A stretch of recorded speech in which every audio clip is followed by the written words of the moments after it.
In less than 1 week, the pucks drop for the NCAA Frozen Four. Minnesota and Minnesota State make up one side of the bracket, Denver and Michigan the other. In this week's edition of the Hail Mary podcast, available wherever you stream, we have special guest, college hockey analyst Dave Starman joining the program. Dave most recently was on the ESPN broadcast for the regional games and will upcoming be on Westwood One Sports Radio for the Frozen Four and the championship game. Dave, can you give us insight on what the experience was like and what your takeaways were from all of the action up to this point in the NCAA Division I men's ice hockey tournament? It was a great tournament so far. I thought we had a couple surprises, not as many as in other years. I mean, if AIC had picked off Michigan, then we would have had a whole different conversation going here in terms of surprises. But I think that a lot of what had happened was what many people thought should happen in terms of what seeds advanced and what teams got through. But I thought some of the games are great. I thought UMass Lowell pushed Denver as hard as Denver's been pushed by anybody. So that's a credit to Normie Bazin and his group there in Lowell.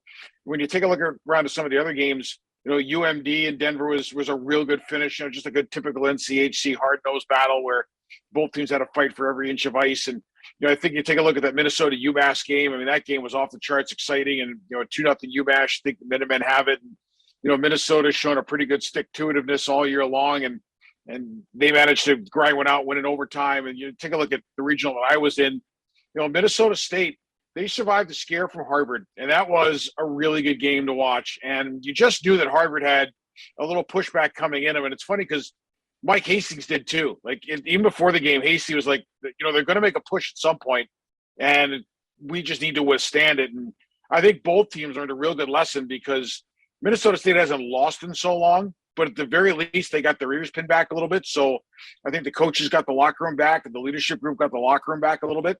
And then on the other side of it, that North Dakota Notre Dame game, and that was just a slugfest between two heavyweights. And I love the way that Minnesota State was able to outlast Notre Dame in that 1-0 game. I mean, that was a game where I don't think either team left anything out on the ice. No, the defense that we saw from Minnesota State. So this is me meeting Dave for the first time, and I do anchoring and reporting for the local TV station in Mankato. So I primarily cover Minnesota State.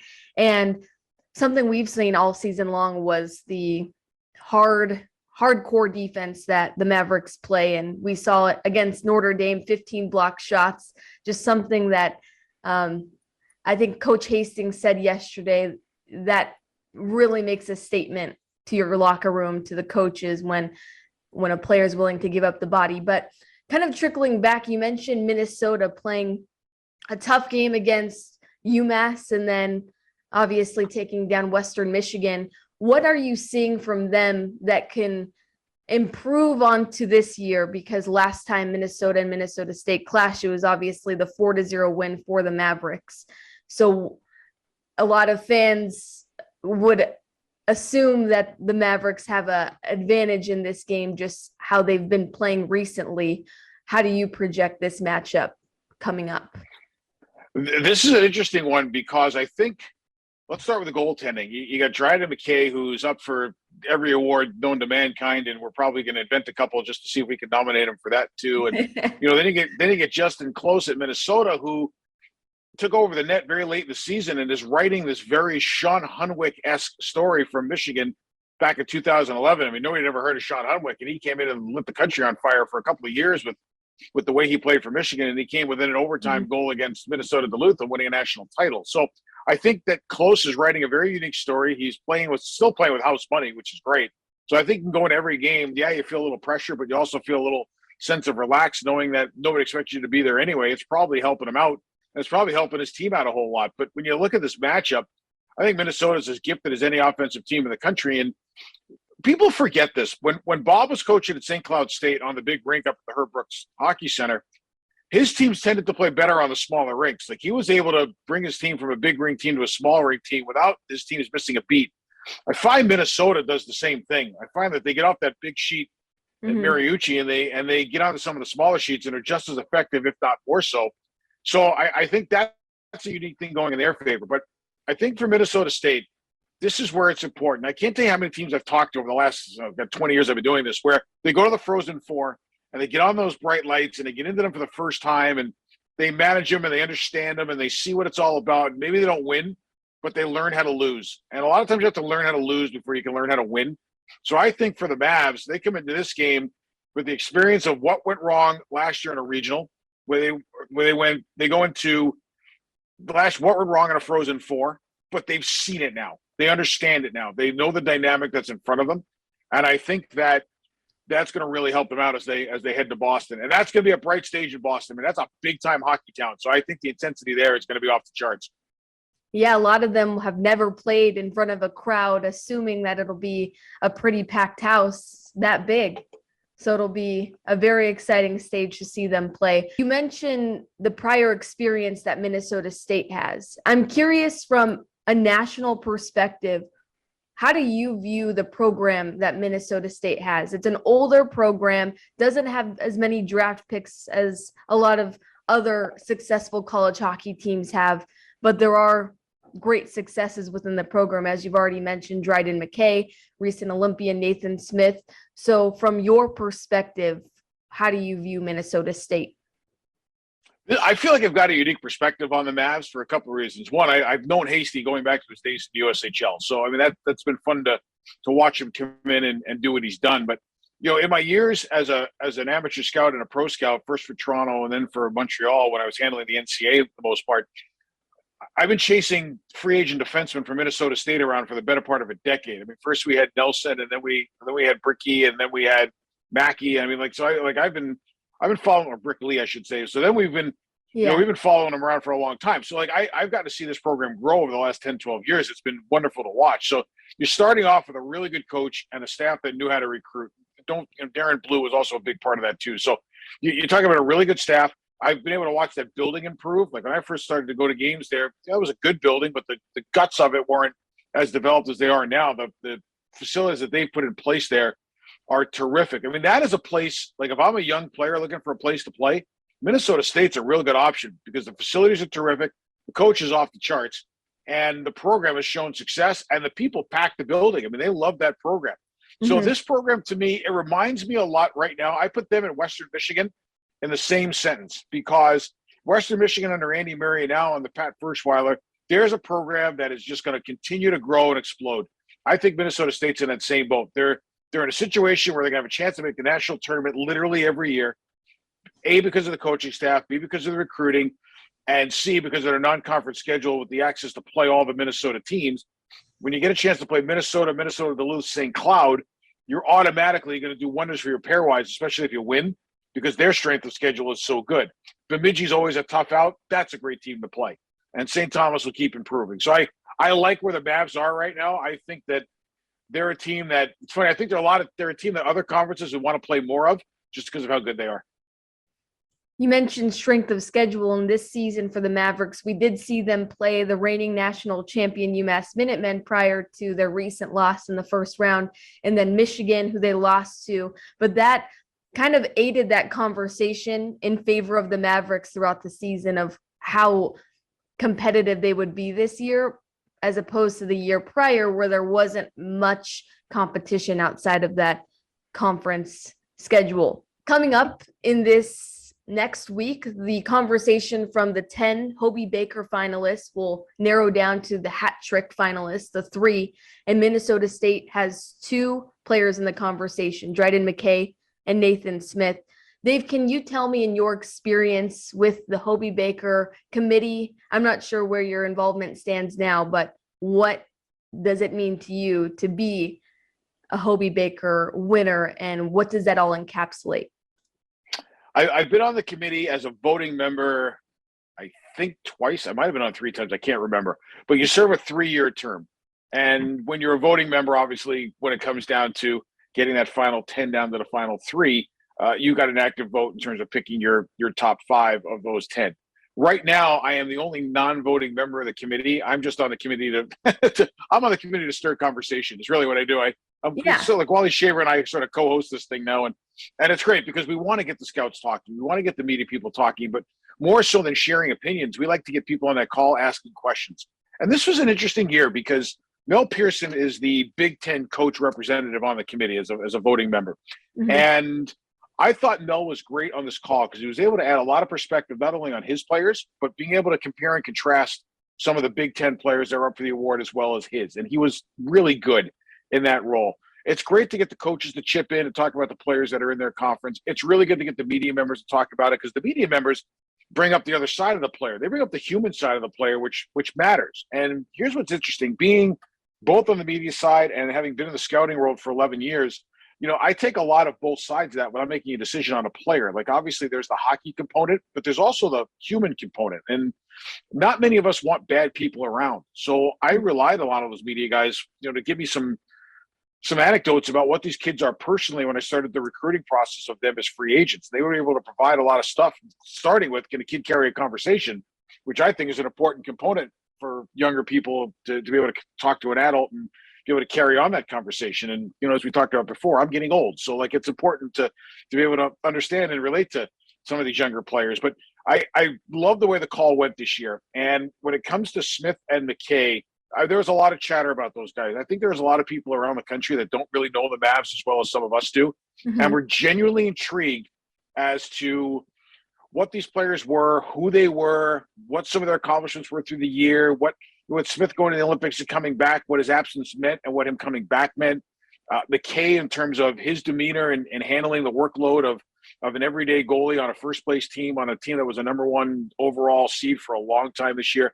So I love the call. It's a hockey junkies call. It's a good hour of real good hockey talk. And for anybody out there in terms of being a media member, it is so worth being on that committee for a 3-year term. It's a really good educational experience.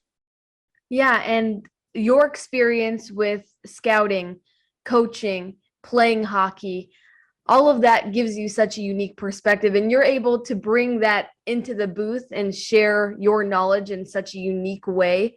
You can already tell from this conversation how you're able to kind of bring in all of your thoughts into a very easy way to digest. So in terms of your broadcast side of things, how has that developed for you? And on this show, I'll primarily talk to play-by-play analysts or on-camera personalities that went to journalism school, and we kind of hear their story of how they made it up the ranks. But for you as an analyst, and you go beyond, obviously, providing expertise on the league as a whole and in different avenues, what do you love about this part of your job?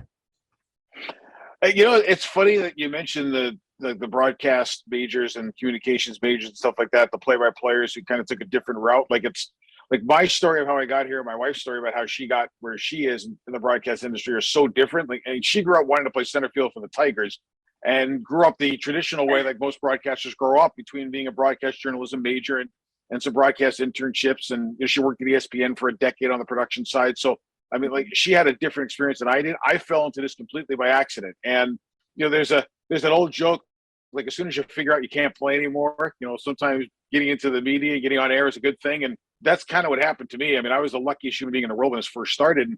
But it's funny because the coaching side, having coached for so long and coached professionally, and I'm still doing it, the coaching side actually, to me, plays the biggest role on the broadcast side because it teaches you how to be prepared. It teaches you to make sure you get every angle covered. And I was really lucky, as I mentioned, when I first started in the business on the on-air side. My first play-by-play guy ever was Kenny Albert. We were roommates in Baltimore together. We had been friends on Long Island growing up. So, I mean, that was a pretty good start. And being in and around the New York area and doing some work up here in the media, I had access to two guys who were terrific analysts. One was John Davidson, who was doing the Rangers at the time. And to me, John is the best analyst that's ever walked the planet. And the other one was Peter McNabb, who at the time was doing the Devils. And he's now doing the Avalanche. And Peter said to me that, when it comes to getting his sheets ready, he said, I get 3 things on every player. He goes, I want something personal, I want a little bit of how he plays, and a little bit of what he's been doing lately. But if you've got 3 things on every player, no matter where the game goes, you got something on everybody to talk about. And sometimes those little things that you pick up will steer you in different directions. And John Davidson was the greatest at going down rabbit holes and coming up with other stuff. So he really taught me the art of research. I wish I had met John when I was still in school versus later, because I probably would have been a 4.0 student and might have never gotten into this business. I mean, about a professional researcher. John was so good at this. So I think between my curiosity, I think between just being around the game, I think between the relationships you make, it opens up a lot of conversations. And I'm really lucky because I've got 60 Division One or 59 Division One staffs on speed dial, and I know that I can reach out to any head coach or any assistant coach and chat hockey and learn something on a daily basis and learn something about their team and talk about their players. And I know there's a trust factor back and forth of what to say and what not to say. And it's been, for a hockey guy like me, for somebody who just lives the game and is an everyday student of the game, it's been so rewarding. And then I'm lucky because I get to share what I learned with an audience that seems to really want to learn a little bit more about their teams and the players. The relationships that you have play a big part because most recently, I guess, for example, with the MSU Notre Dame game, you mentioned a lot of your conversations with Coach Hastings. And yesterday when I sat down with him, I mentioned that I would be talking to you today. And I said, can you tell me a little bit about what experiences you've shared with Dave Starman? And he said, you guys have just crossed paths from when he was coaching in World Juniors and beyond. You guys have been able to have a lot of conversations, and that comes across great over air. The community, the audience of hockey, specifically college hockey, isn't the easiest to just jump into. And you do a great job at it, I believe, because of those relationships that you have, and you have terrific knowledge of the sport of hockey. But have you noticed that what I'm referencing in terms of the college hockey audience and how on top of the broadcasters they can be to get every detail right? And if something is mispronounced or missaid, they'll take it to Twitter. What's your view on that? As someone, it's a big responsibility to jump into these nationally broadcast games and get every detail right. Yeah. Oh, listen, trust me, I make my share of mistakes, but like the one thing I pride myself on is if I make a mistake, like I'll own it and I'll fix it and I'll admit it. So I think that's important. We're allowed to screw up, and when we do, just fix it. Fix it in a professional way and go about it. And if people want to jump on you for making mistakes, that's okay. That's kind of part and parcel of being in the public eye. And but it's no different than anything else. If you make a mistake and you made a mistake and you can own it, like for example in the Minnesota State game, we were having a conversation as there was a review going on in that first period of the Harvard game, and we already knew that there was somebody in the box, and we had a timeout coordinator in the box that wasn't very hockey savvy, and our producer was getting back into hockey or getting back into the college hockey world, which he hadn't been in since the regional the year before. So there's a lot of confusion as to what the second replay was, or the review was. I know the rule. I know you can't go into the box and find a minor. If you go in, you could find a major, but you can't come out with a 2 having not gone in with anything. And then I made a mistake by saying, actually, no, it's only going to be a 2-minute minor. And then they realized that it wasn't. They were just going back to the original call that had happened beforehand.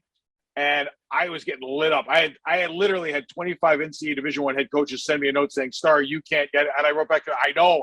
Oh my gosh. So I come out in the second period. First, I usually never go on social media during the game, but I went on and I said, hey, I know the rule.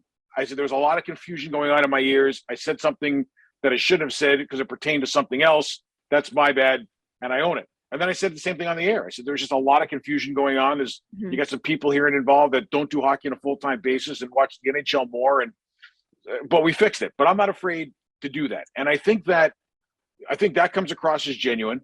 And it just we all make mistakes, but getting into a nationally televised game, like I love it. I mean, just my energy gets up, my intensity gets up, and then you get into the regionals where you might see teams that you haven't seen for a while. You've got a responsibility to their fan base, more so, and this is funny, Shereen and I talk about this all the time. Mom and dad are watching, stepmom and stepdad are watching, grandma and grandpa are watching, cousin Tilly and Aunt Mary and Uncle Sal are watching. You know what I mean? Like everybody's watching. Friends are watching. Their old coaches are watching. You better get their names right, and you'd better have their story right, because the last thing you want to do is have that magic moment where somebody is watching their loved one do something great, and you start to tell a story and it's wrong, or you start to tell a story and you butcher their name. That's because they want to save those moments and show that to everybody they know for the last 50 years. Look, they were talking about my kid on TV. You want to make sure you get it right. And to us, that is almost as important as anything else when we go on air.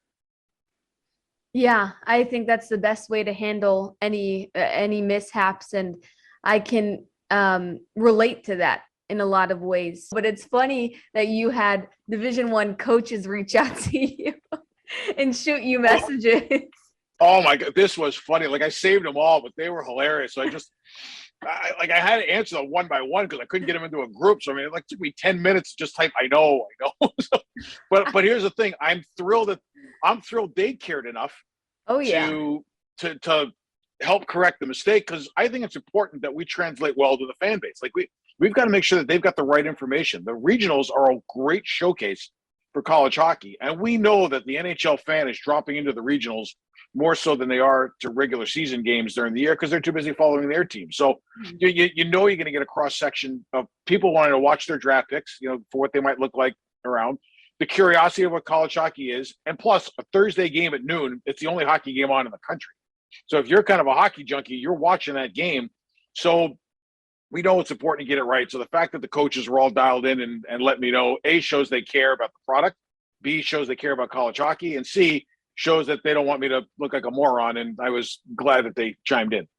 Most recently with the CCHA championship, where MSU scored the game-winning goal in overtime, but the goal was overturned a decent amount of time later, and then MSU ends up winning the championship. That was a situation where I personally felt like it's awesome to hear everyone talking about the Central Collegiate Hockey Association all over Twitter, regardless of how you viewed it. So to get the conversation going about hockey, I think is a fun time. And do you have any other examples of things that as viewers we're not aware of and what's going on in the broadcast booth, of what maybe a misconception is, or things that you guys face as challenges that we aren't aware of in certain moments? I know one thing that seems like it's hard to manage, and maybe more so for the coaches, but all the TV timeouts. You guys have to be ready to send it to break whenever that moment happens in a game that's moving at a very fast pace. It's funny because when it comes to TV timeouts, like most producers know when you can go, when you can't go. Mm-hmm. Sometimes you get into the regionals where you're getting some people parachuting back in after not being around for a while. And the college rules are a little different in terms of when you can go to commercial and when you can't, based against some of the NHL rules. So there were times where I would hear in the truck, okay, we're going to commercial. And I hit talkback right away. I said, you can't. And my producer's like, we can't? I said, no. I said, that was a hand pass from the defensive zone into the neutral zone, which means the defending team can't change. You can't go to commercial if they can't change.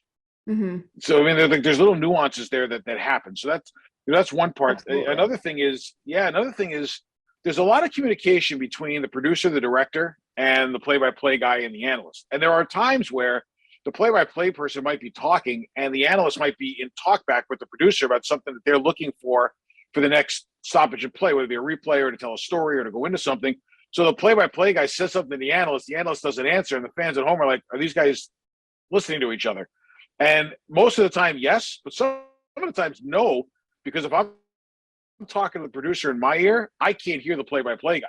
So that happens. Now, when Ben and I work together, because we've done 150 games together, I can hear him start a sentence. I know where he's going to finish it. So I could be in talkback and come out of it and basically have an idea where he was going with it and probably pick it right up. But that's old chemistry. But I think that's one of the biggest challenges that we face on the air is the amount of white noise and conversation that's going on outside of just the game. It's necessary because we're steering the ship in a certain direction. But every once in a while, you might miss a chance to get conversational with your broadcast partner just because of the fact that you're talking to the producer or the director about something coming up.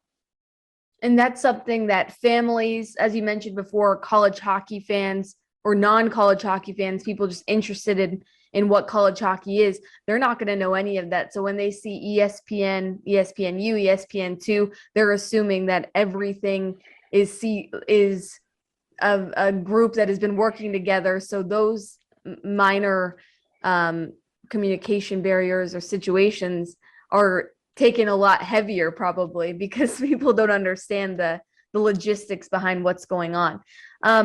So I can't leave you without asking this, and it's kind of going back to that Hobey Baker conversation. Your takeaways from what we might be seeing come Monday when the hat trick is coming out. I'll tell you what, this is one of the rare years where all 10 candidates got a lot of chatter. That was the cool part about it. There's some years where four guys get a lot of conversation and the other ones just kind of get a brief mention. But there was a lot of talk about everybody. There's a lot of questions about everybody. I think the committee came out of it with a thought that Matt Beniers was probably, at the very least, going to be one of the three, just because of the season that he had. And my feeling on the amount of talk about him, I think he's a really interesting player. I think he's a really good player, and I think he's a big-time impact player. And so I just think with the amount of conversation about Matt, I would have to think that he's probably got a pretty good chance of being in that top three. But but who knows? Like, here's the thing: he's got a teammate in the vote. Does that split the Michigan vote? There are two Minnesota State guys. Does that split the Minnesota State vote? I mean,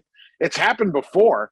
That's where tough. You get into this, right? You get into this close race, but unfortunately, two teammates split a vote among the local voters in their area, and it can either help, it can hurt them.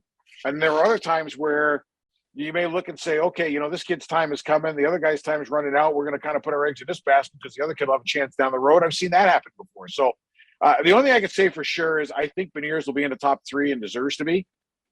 After that, I got to tell you, it is a wide open race. And me personally, for the first time in a long time, I'm really intrigued at who the three is going to come down to, because every time I've crunched it, I've come up with a couple of different scenarios, and all of them look good. So however it comes out, I'm going to be really happy to see it. Yeah, it'll be a fun week coming up with all of that to talk about. And as for you leading up to Boston, you live on the East Coast. I'm gathering now. So what does life look for you leading up to, I believe, Wednesday when they take the ice and get their morning skates in? We're gonna leave Tuesday. Shireen's doing ringside. I'm doing play-by-play.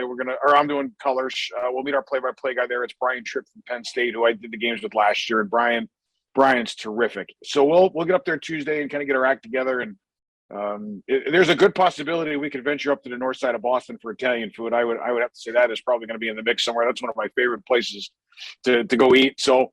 But that's it. Until then, there's some prep. I'll pick the brains of some of the assistant coaches on all four teams as we go through the week, and maybe get in the ears of a couple of players whose numbers I haven't talked to, and get a little chatter going that way. It's nice to get in touch with people kind of away from the big pack, because it's quiet. You can get in and out in 5 minutes and just kind of get the nuts and bolts you need. And for me on radio, it's different, because in radio the play-by-play guy is the star, because the play-by-play guy is really the eyes of the viewer or the eyes of the listener at home.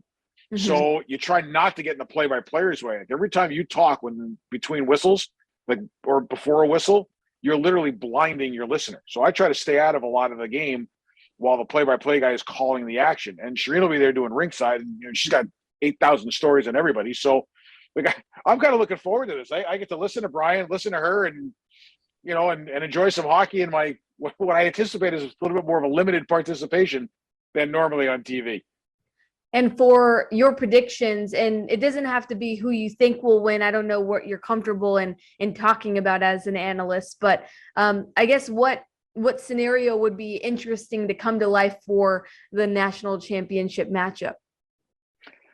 I think there's let's go at it this way. I think Minnesota State wins its game if it can control Minnesota offensively and keep to the outside.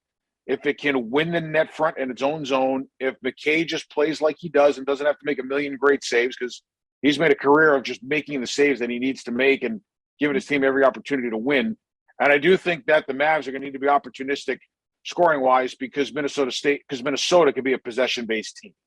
I think Minnesota wins this game if they just get untracked. If they can make Minnesota State chase this game and play from behind and really have to chase this thing for long stretches of time, I think that makes lives for the Mavs a little bit more difficult. And then on the other side, you're talking about a game that game could be 3-2. That game could be 9-8. I mean, those are probably the two best possession teams in the country. They really are. And when I watch Michigan, I've seen a ton of Denver. I probably watched 25 of their games this year. Michigan, I'm probably closer to 10. But when I've watched their games, they're a mirror image of each other in a lot of ways. And I think this is an interesting matchup, because Michigan has got the best players in the country in terms of their roster, the high-end draft picks, guys that are going to play in the NHL and are pedigree guys going to the NHL. They've got a couple of generational players on that team. To me, Michigan's got the best players. I still think Denver's got the best combination of really good players and really good team. So when you watch that game is who can outpossess who and manage the puck better so they don't give the other team a chance to get into transition. Both of those teams could kill you in a heartbeat. Both of those teams can go 200 feet, but they can also go 45 feet just as well. And to me, puck management, especially by both blue lines, is going to be a major factor because each team has got way, way, way too many dangerous players that could break a game open on the simplest mistake. So keep an eye on that component. The offensive and defensive blue lines for both teams in the Michigan-Denver game are going to be big. And who do you think has the most to lose? I only ask that because what comes to mind for me is last year in the Frozen Four, there were 3 Minnesota schools based out of Minnesota.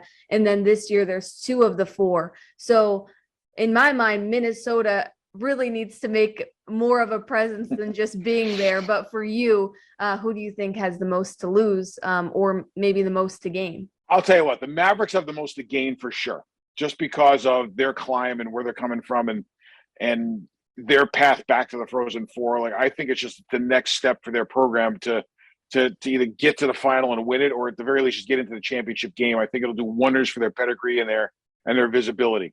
The team with the most to lose might be Michigan, because they're coming in as a team that everybody can't stop talking about, and they've earned their accolades with how good their team is. But I mean, let's be realistic. They could have 9 guys not there next year, depending on who decides to stay and who turns pro. And I think while Michigan is a team that actively reloads all the time and they can do that, this is a historic group of high draft picks all playing together, which you may never see again. So to me, not finishing it off, I think, it doesn't give them a storybook ending of the creation of this super team that they put together. Thank you so much, Dave. I appreciate your time. Best of luck with all of the broadcasts moving forward. I know everyone will be tuning in and it'll be a fun time. Everyone taking Boston. You got it. Absolutely. You make sure you enjoy Boston. I know it's your first time going, and trust me, once you be there, it will not be your last. Yeah, I'm excited. It'll be long work days, but any chance I get, I'll be exploring. So I look forward to it. Thank you. You got it. Thanks.